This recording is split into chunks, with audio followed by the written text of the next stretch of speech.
Hey, this is Mrs. Hasmer, and today I'm going to show you how to graph a coordinate grid.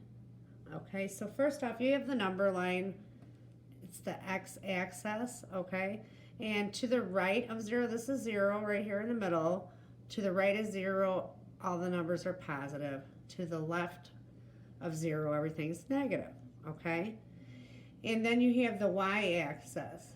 Now the y-axis, everything above 0 is positive and everything below 0 is negative, okay?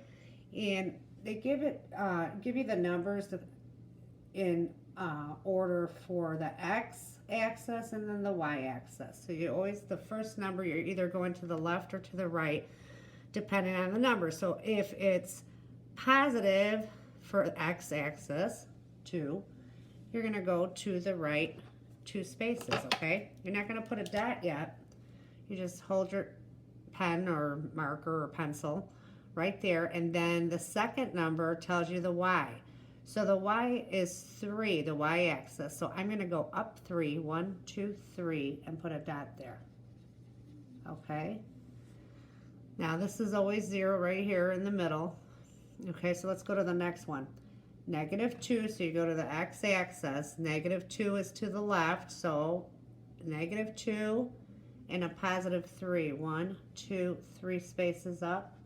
Here's my dot, okay? Then you have a +5, so go all the way to 5, positive to the right for x, and -3, so I'm going to go down 3 spaces. 1, 2, 3, okay?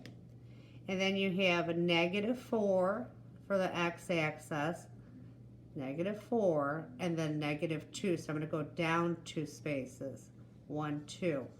Okay? So that would be how you plot it. Okay? Then if they asked you what quadrant they're in, I'm going to show you an easy way to remember the quadrant. Okay?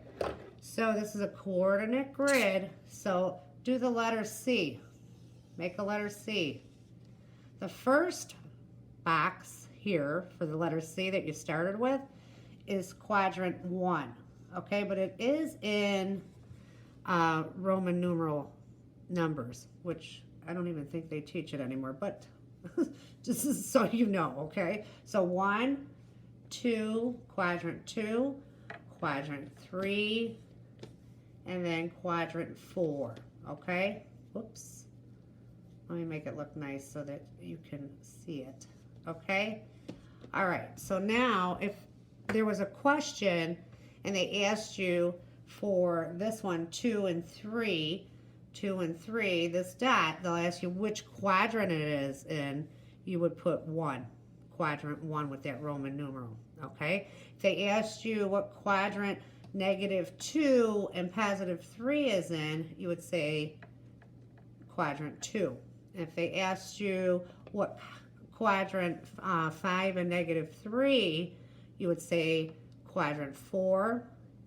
And then if they asked you what quadrant -4 and -2 is in, you would say quadrant 3.